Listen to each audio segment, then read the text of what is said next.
morning. Today is Thursday, August 6, 2026. Welcome to News Point.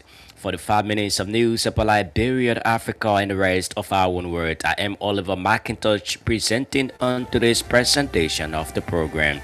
In the headlines, government of Liberia announces zero registration fees for children enrolling in public primary schools across the country. Several citizens across Pinsville welcomed the shutting down of private bar entertainment center by state security institutions in connection with the ongoing investigation into the country's largest cocaine seizure case.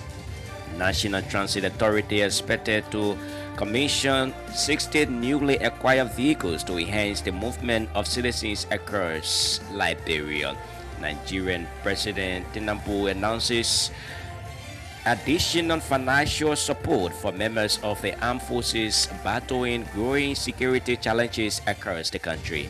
This is the news bulletin exposed or packaged on today's presentation of the program.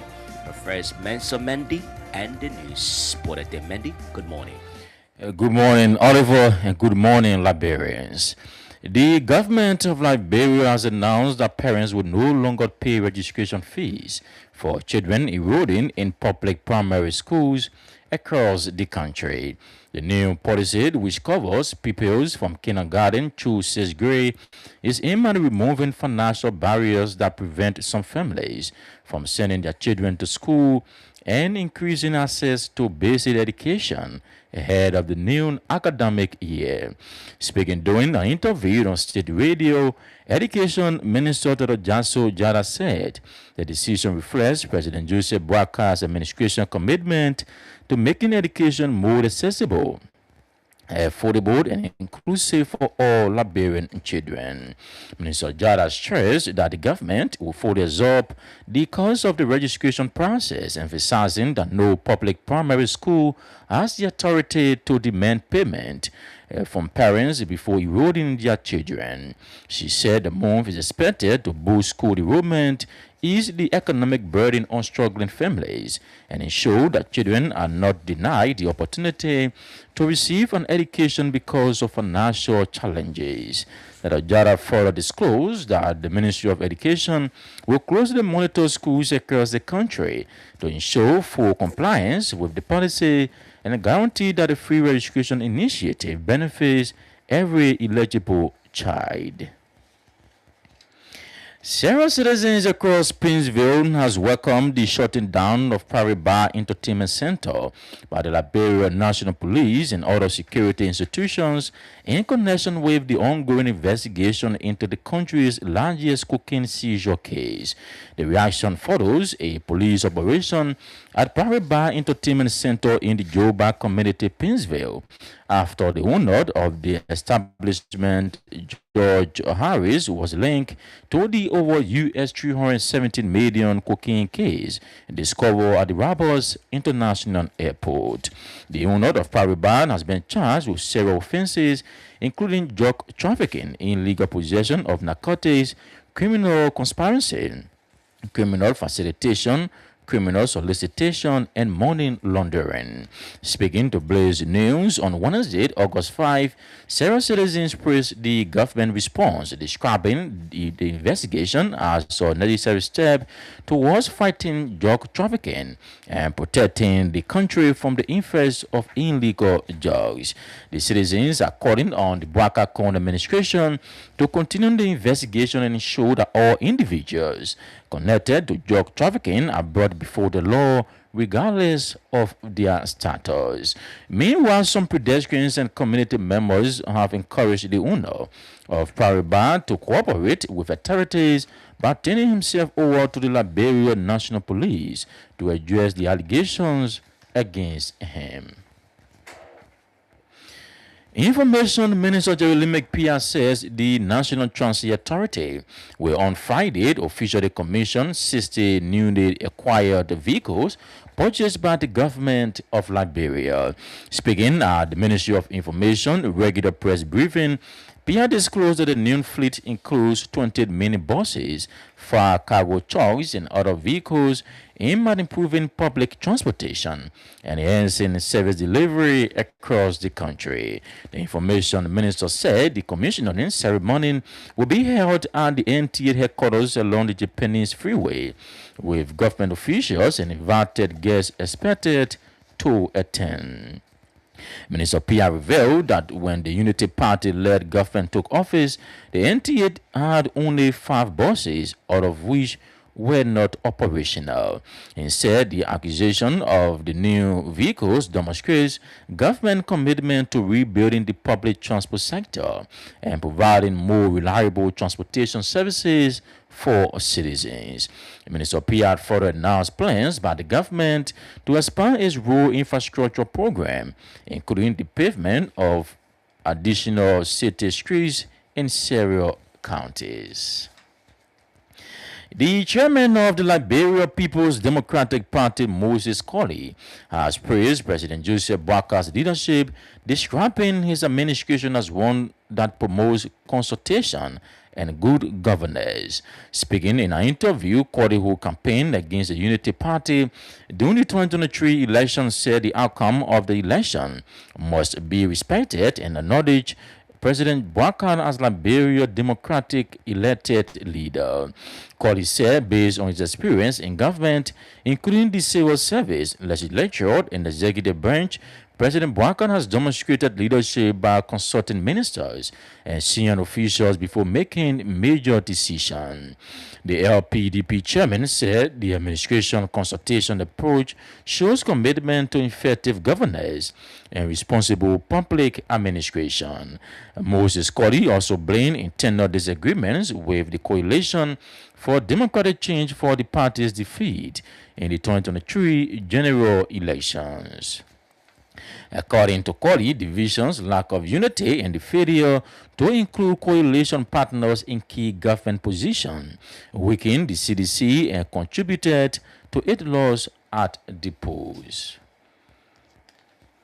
Former Margibi County Senator Roden Khan has issued a 72-hour ultimatum to Margibi County Coordinator in the office of Senator Emmanuel Nunkwe Vandi Kroman, demanding a retraction and public apology over allegations that Khan killed university students and young children. Speaking to journalists in an exclusive interview on Tuesday, August 4, Khan described the statement as false and as damaging, warning that the matter has already been turned over to his legal team for possible court action.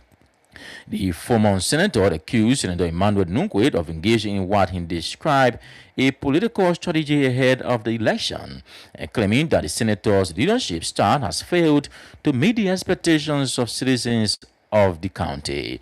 Khan further alleged that Senator Nunkwe instructed Vanikoman to attack his character, announcing that he is prepared to seek legal redress if the statements are not withdrawn within the given time frame. Khan also challenged the Margibi County Senator's academic credentials, calling for a public debate on issues affecting the county, including the senator's leadership and development record. The Director General of the Civil Service Agency, Josiah Jokai, has announced that more than 200 people have already subscribed to the agency's newly launched monthly newsletter. Speaking Wednesday during the official launch of the CSA monthly newsletter at the Dr. C. William Allen Conference Hall in Congo Town, Joka said the publication will be distributed nationwide as part of efforts to improve communication and information sharing within Liberia's civil service sector.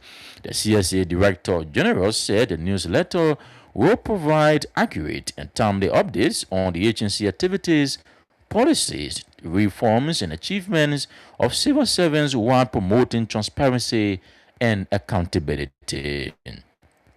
And Jokar also emphasized the importance of collaboration with media institutions, noting that the newsletter will complement the work of journalists by providing reliable information about developments within the civil service.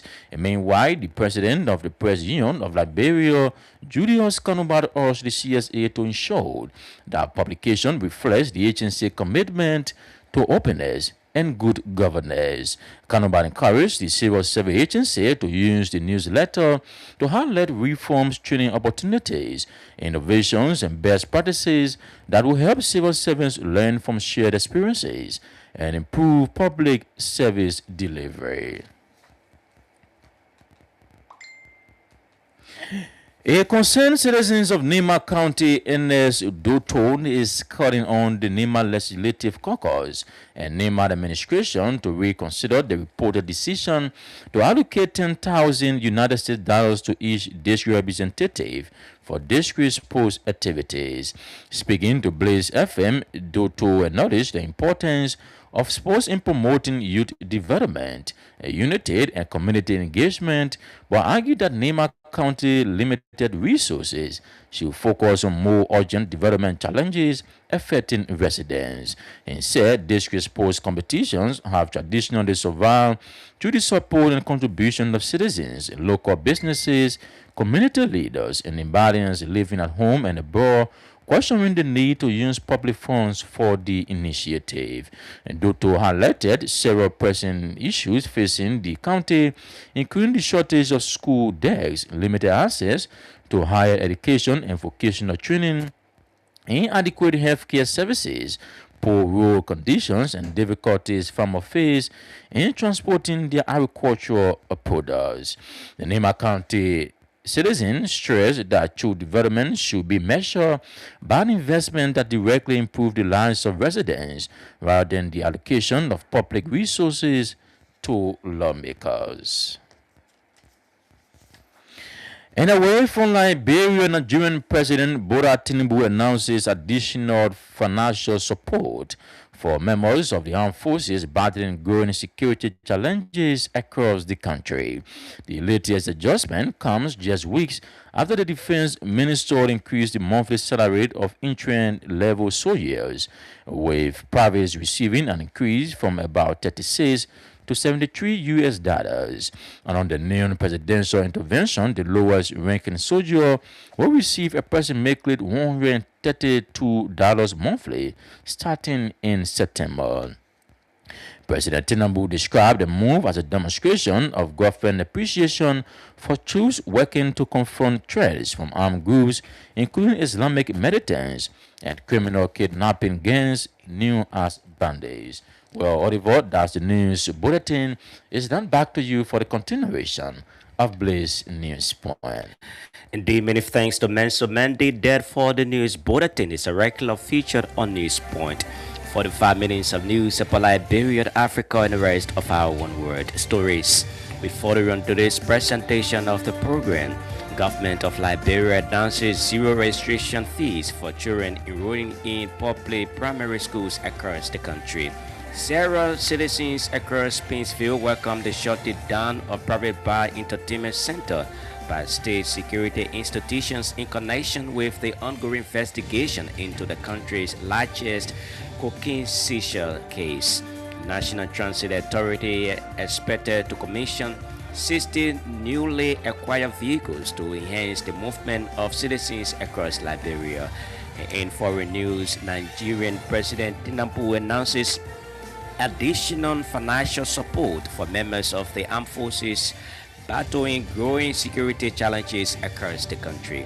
Still ahead, the voices of our newsmakers post or package onto this presentation of the program. We go strictly into our first development. The government of Liberia has announced that parents will no longer pay registration fees for children enrolling in public primary schools across the country.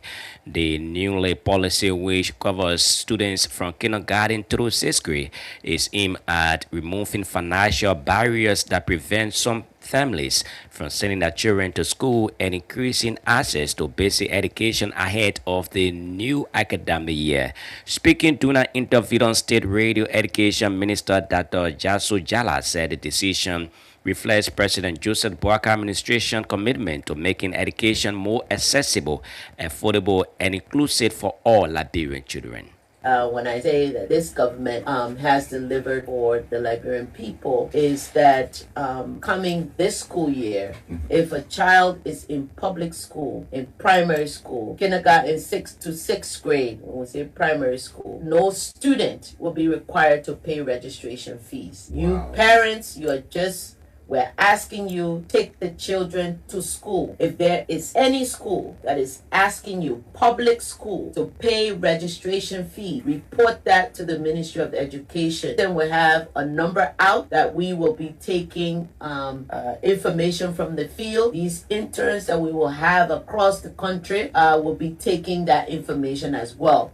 But this is big for the Republic of Liberia. And I brought my act, which I use as my Bible, the Education Act, to highlight the importance of what this means and what it means for parents. And so I will read this so that it's clear. Any parent who, without just cause and after a written notice from the school requiring the compliance, fails to comply with the free and compulsory attendance requirement of this act is guilty of misdemeanor under the penal law of Liberia. So if you do not take your kids to school and you do not have a reason, a qualified reason for why this child is not in school, you are guilty of a misdemeanor under the penal law according to the Education Act. So make sure you send your children to school. That's the only way we can develop Liberia, if we acquire the education that is needed. And it has to start at the foundation. And this is going to be funded by the Excel project and the school grants that will be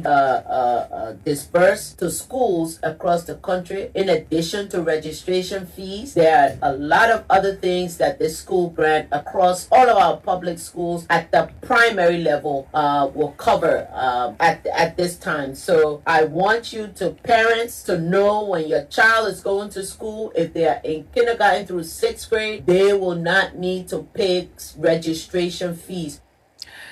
The government of Liberia then announcing that parents will no longer pay registration fees for children enrolling in public primary schools across the country. Several citizens across Painesville have welcomed the shutting down of Private Bar Entertainment Center by the Liberia National Police and other security institutions in connection with the ongoing investigation into the country's largest cocaine seizure case.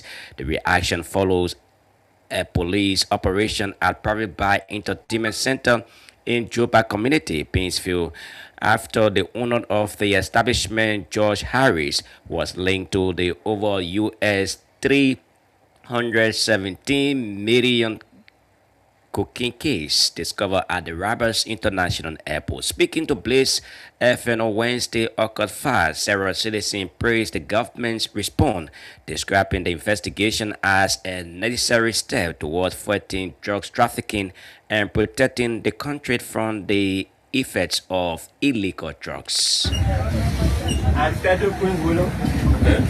For me, it's a good reason for me because drugs is not one person's fault. Drugs is destroying who the youth. Anyone see government taking more steps again. I'm very, very happy to see one government to do more and more.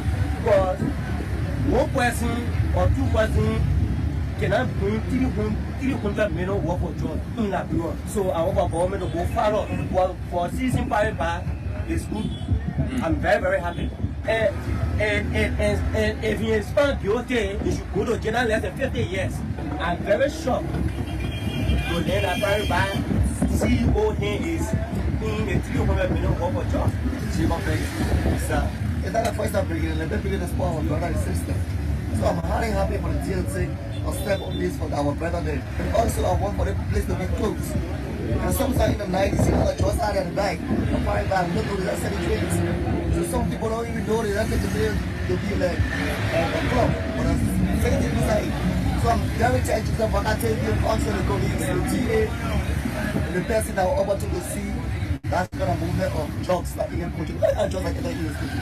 I tell you, our country budget say, so I'm jealous, I'm happy to see private clothes. And in principle, I want to say I'm going to for the polar brand, at least who the poor people on the street, we should benefit our resources, but we don't have to destroy our parents, sisters, tomorrow, and be victim. For me, I don't want to tell the police of the Nigerian people that they all want to look at the government, let the government do that well. They didn't want get it fat, they didn't want how the final thing. If you be guilty, let it law take after again.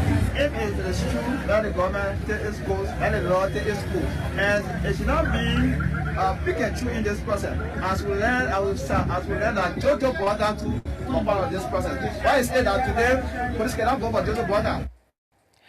Several citizens across Pinsfield that welcoming the shut down of Private Bar Entertainment Center by the Liberia National Police and other security institutions in connection with the ongoing investigation into the country's largest cocaine seizure case. Information Minister Jeremy Pia says the National Transit Authority would on Friday officially commission 60 newly acquired vehicles purchased by the government of Liberia. Speaking at the Ministry of Information regular press briefing, Pia disclosed that the new fleet includes 20 minibuses, 5 cargo trucks, and other vehicles aimed at improving public transportation, enhancing service delivered across the country. The Information Minister said the commissioning ceremony will be held at the NTA headquarters along the Japanese Freeway, with government officials and invited guests expected to attend. On Friday, the National Transit Authority at its facility on Japan Freeway, beginning at 10 a.m., will commission a fleet of newly purchased transport vehicles to provide safe, reliable, and efficient public transport services to the Liberian people. During that ceremony, NTA will commission 60 fleet of vehicles, 5 cargo trucks, and 20 minibuses. They were purchased by the government of Liberia to alleviate difficulties the public faces in commuting. It is important for you to just recall that just before the advent of this administration, that whole entity called NTA had just 5 non-functional buses. It may look simple as these pronouncements are made. Somebody may also argue, what are 60 buses and 60 mini or big buses and 20 mini buses and 5 cargo trucks to celebrate? Oh yes, it's going to celebrate because prior to now, the entity has 5 non-functional, old, struggling buses were the only assets of that entity.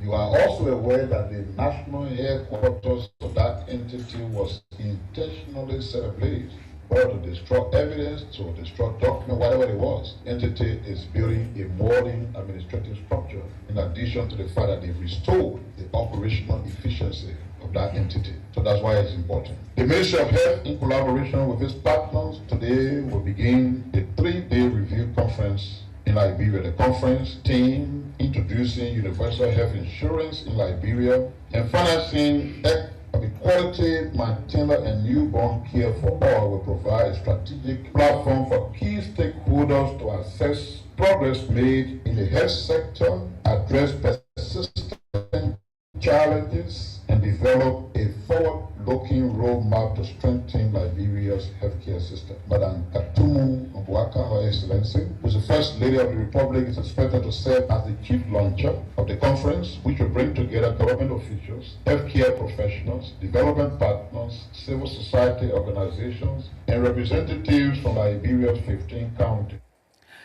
Minister Pia further announced plans by the government to expand its road infrastructure program, including the paving of additional city streets in various counties. The Ministry of Public Works, through its Minister Lafai Giddings, has announced that in the coming dry season, most of the alleyways opened in various communities in Monrovia will be paved, and such pavement activities will be extended to the county capitals of the rest of the county. The minister indicated that streets will be paved also in Baku. Additional street pavement will be done in Banga, Bon County. Pavement of streets in Kakata will continue, and in Ganta and Sanipule there will be street pavement as well. More so, in Grand Jida County, 1.6 to 1.8 kilometers of the city streets that have not been paved will be paved. City streets will also be paved in Greenville, in Cester, in Fishtown, in Bartleyville, and in Maryland County. And the Ministry of Agriculture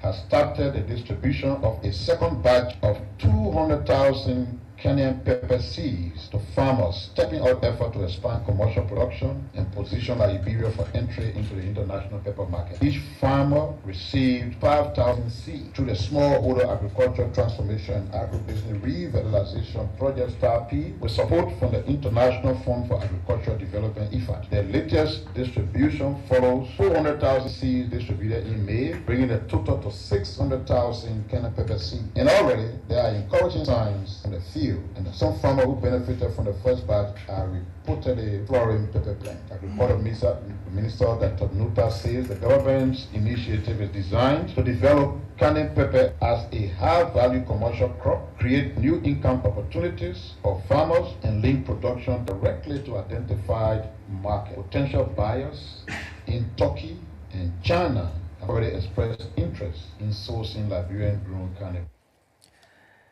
That's the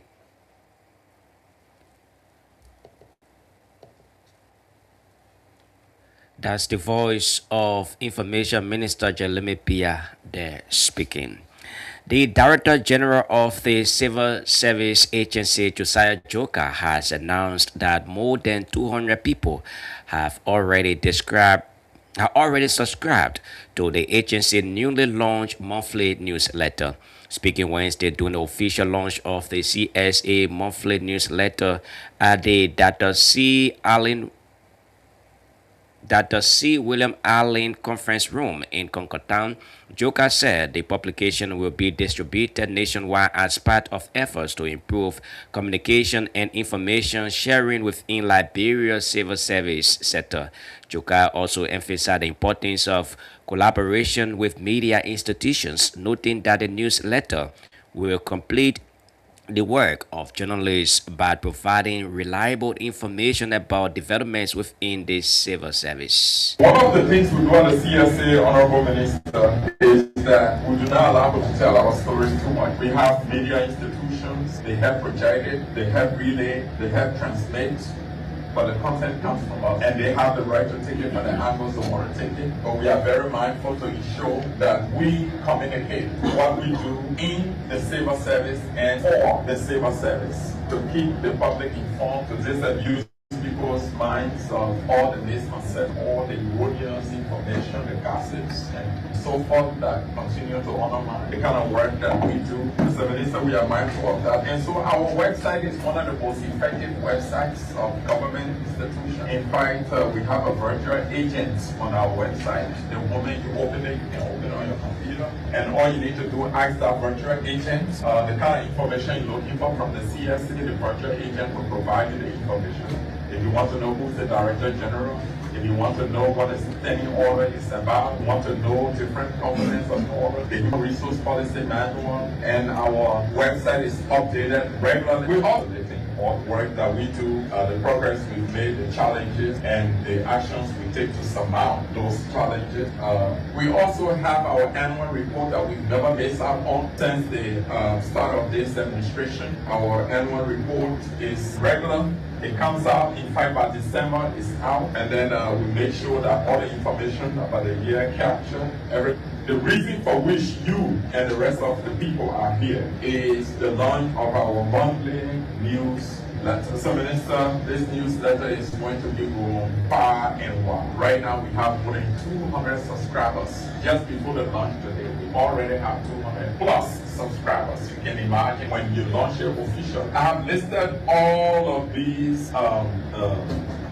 structures of communications, the way we engage the public to let you know that we have a complete communication framework. It's well structured. It's not by accident, and we have it well structured. And that's a regime that is working effectively. So to just cap it, Mr. Minister, that's why we invited you and others to come and launch.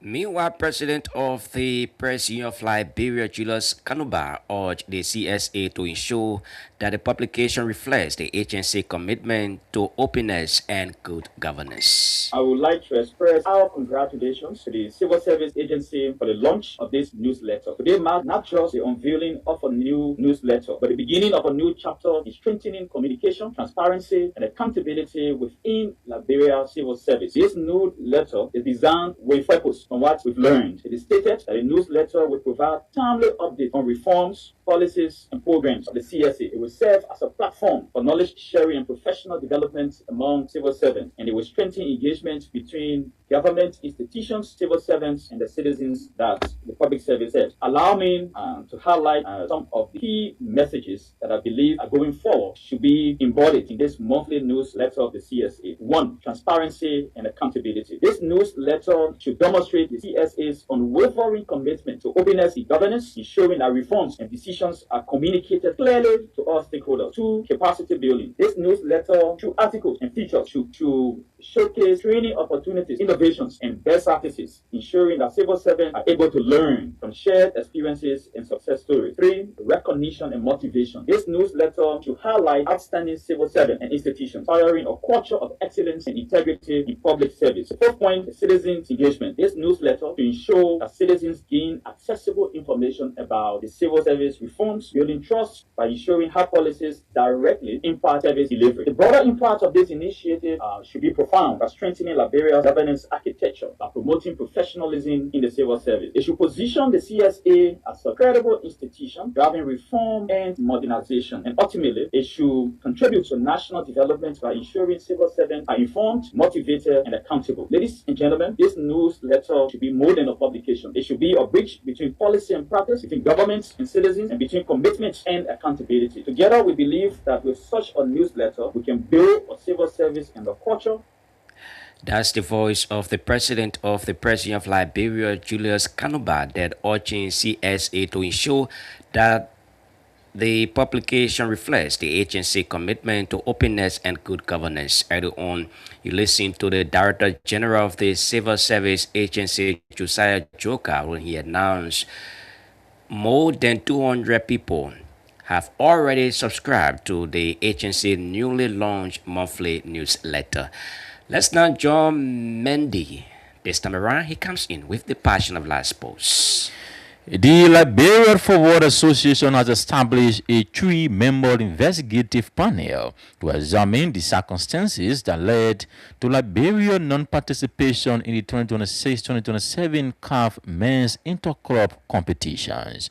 The panel, headed by RFA third Vice President Judy Seaton, with support from executive committee members Elvis Salif and Usman Todd, would investigate the administrative processes involving eligible Liberian clubs, including Watanga FC and Blackman Warriors FC. The committee has been tasked with identifying any administrative failures, determining responsibility, and providing recommendations to prevent similar situations in the future. It has 3 days, beginning August 4, to complete its investigation and submit a report to the RFA Executive Committee. The National Third Division League playoffs is expected to begin on August 7, 2026 at the Doris Whedon Sport Pitch in Buchanan, Grand Bassa County. 8 clubs from across Liberia have qualified for the competition after emerging from regional playoffs, including Phoebe Atlantic FC from Bond County, Bound United FC from Nima County, Tondo FC from Margibi County, Quincy FC from Margibi County, G-Force FC from Wayward County, Jida FC from Grand Jida County, Koto FC from Montserrado County, and Tibet Football Club from Montserrado County. The teams will compete in a home and away playoff format, with 5 clubs securing promotion to the LFA Second Division for the upcoming football season. The Liberian National Handball Association has announced that the country's senior national handball team will travel to Ouagadougou, Burkina Faso, on August 28 to compete in the 2026 CAF Zone 3 Championship. The regional tournament will take place from September 2 to the 6th, with Liberia joining seven other Zone 3 nations, including Benin, Burkina Faso, Ivory Coast, Ghana, Nigeria, and Togo. The championship offers another opportunity for Liberia to gain valuable international experience, test its strength against top regional opponents, and continue promoting the growth of handball on the continental stage. Lastly, on the sports desk, Liberia international Terence Tizia delivered another impressive performance, opening the scoring as Costa do Sol secured a convincing 3-0 victory over Farid Varo di Nakali in the 12th round of the 2026 Makambola season. The speedy winger wasted no time making his mark, finding the back of the net in the 8th minute to give Costa do Sol an added advantage. Well, Oliver, that's the sports. Indeed, it's a regular featured on News Point thanks to Mensa Mendy. We continue the program. Former Maghibie County Senator Roland Khan has issued a 72-hour ultimatum to Maghibie County coordinator in the office of Senator Emmanuel Nikwe Vani Kurman, demanding a retraction and public apology over allegation that can kill university students and young children. Speaking to journalists in an exclusive interview on Tuesday, August 4, Khan described the statement as false and damaging, warning that the matter has already been turned over to his legal team for possible court action. Khan alleged that Senator Nikwe instructed Vani Kumar to attack his character, announcing that he is prepared to seek legal redress if the statements are not withdrawn within the given time frame. Yeah, Nugwe is honorable anyway, but I feel that he's quite history right now. He's going to go out. And then he got one guy who called Vandy coming to start insulting people, making false allegation, falsehood to blackmail me. And that's why I cannot get to the extent of getting to debate with Vandy. The matter is before my lawyer. My lawyer is taking this matter to court. And sooner or later, Vandy will be served the appropriate measure, ensuring that this is curtailed. And again, I want you to understand one thing. My lawyer asked for 72 hours. Vandy did not receive the letter. Today, we are taking it to his office, the PUP office. When Vandy refuses to accept the letter, like the last time, then now we have no option, no alternative, but to pursue the matter of court. But the effort is the lawyer has sent a memo from his office to go and deliver it to the PUP office or the senator's office. And so I'm got nothing to do with that. We're just waiting to see, to come back to say Vanny. And Vanny has it right now to accept the letter. We will pursue further. We're going to go to court. We only did that to see if there was room where Vanny will regret his action, to come and apologize for it. Whatever he says, he has the right to say whatever. And we have our right to pursue it to court further. Khan also challenged the Maghibie County Senator's academic credentials, calling for a public debate on issues affecting the county, including the senator's leadership and development record. No way. I call him. The evidence is on my phone. I call him. And you know, one thing about this Android phone, they keep records. The records there when I call him, he will not answer. And if he doesn't answer, then you go and get one guy who in the corner comes out abusing it. I'm not going to follow that guy. It's Nugwe that I want. Nugwe is educated. Nugwe says he's a lawyer. I challenge his credential. Let him come and face me. Challenge his credential. Somebody cannot come and defend him. I am challenging Nugwe credential. He's a lawyer. Let him come and face me in debate or at the radio station, wherever. I will prove my capability and my competence. I, Roland Khan, serve as representative senator. I, Roland Khan, serve as ECOWAS parliamentarian. I, Roland Khan, serve a couple of times as delegation here for ECOWAS. I'm prepared to defend it. And I will defend it. You now will make your decision and be able to make a determination. We are now proving qualification and capability. I have the capability to do that. That's the voice of former Maghibie County Senator Roland Khan. They're issuing a 72-hour ultimatum to Maghibie County coordinator in the office of Senator Emmanuel Nukwe Vani Kumar, demanding a retraction and public apology over allegation that can kill university students and young children. The chairman of the Liberia's People's Party, the Liberia's People's Democratic Party, Moses Colley, has praised President Joseph Boaka's leadership, describing his administration as one that promotes consultation and good governance. Speaking in an interview, Colley, who campaigned against the Unity Party during the 2023 elections, said the outcome of the election must be respected and acknowledged President Joseph Boaka as Liberia's democratically elected president. Colley said, based on his experience in government, including the civil service, legislature, and executive branch, President Joseph Boaka has demonstrated leadership by consulting ministers and senior officials before making major decisions. For the government, in 2023, I vigorously campaigned against the present administration. It was my political leader, General Alex Tyler, Senator Obome, that actually took exit because of this agreement with the very coalition we had. So he supported, the administration.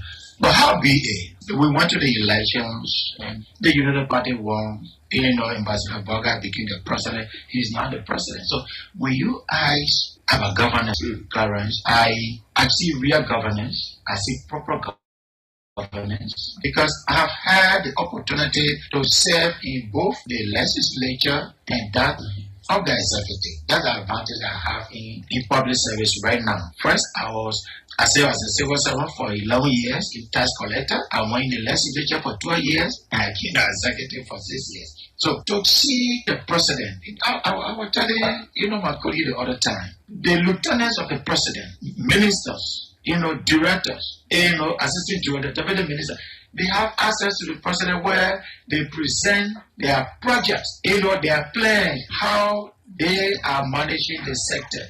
And that's why the president will speak authoritatively as if he's seated at that place. So I see that the president is providing good leadership. The chairman of the Liberia People's Democratic Party, Moses Colley, praising President Joseph Boaka's leadership, describing his administration as one that promotes consultation and good governance. Finally, from the news stem this morning, a concerned citizen of Nima County, Ernest Doto, is calling on the Nima Legislative Caucus and county administration to reconsider the reported decision to allocate 10,000 United States dollars to reach district representative for district sports activities.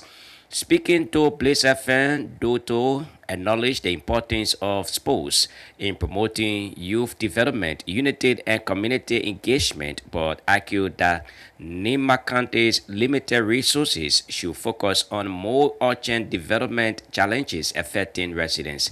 Doto highlighted several pressing issues facing the county, including the shortage of school texts, limited access to higher education and vocational training, inadequate healthcare services, poor road conditions, and difficulties farmers face in transporting their agricultural products. To find out whether this information was true and find out, and I get to understand it was true.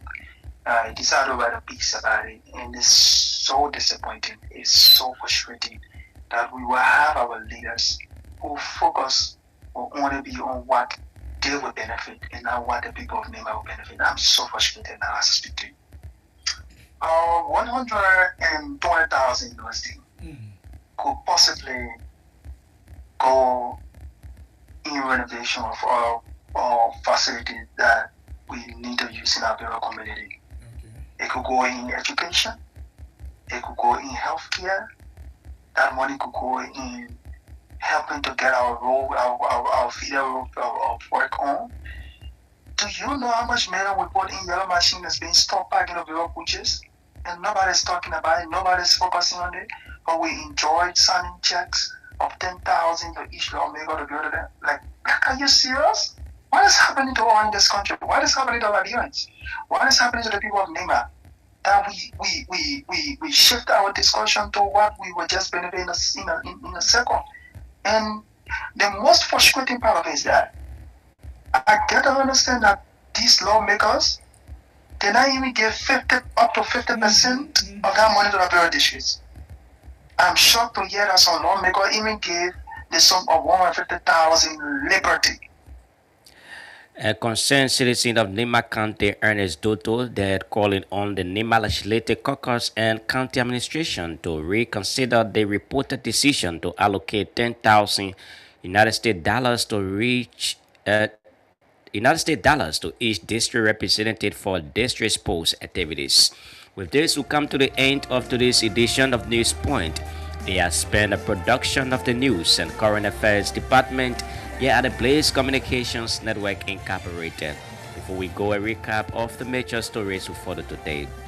Government of Liberia announces zero registration fees for children enrolling in public primary schools across the country. Several citizens across Painesville welcome the shutting down of Private Bar Entertainment Center by state security institutions in connection with the ongoing investigation into the country's largest cocaine seizures case. National Transit Authority expected to commission 60 newly acquired vehicles to enhance the movement of citizens across Liberia. In foreign news, Nigerian President Tinubu announces additional financial support for members of the armed forces battling growing security challenges across the country. Thanks to all of you for your listening role. Many thanks to Menso Mendy, who was here with the news bulletin and the Passion of Life Post. Kona Rufus, Sala Control, and coordinated the entire sound system. From the other entire production team here at the Blaze Communications Network Incorporated. My name is Oliver McIntosh, our presenter. Good morning. Bye-bye.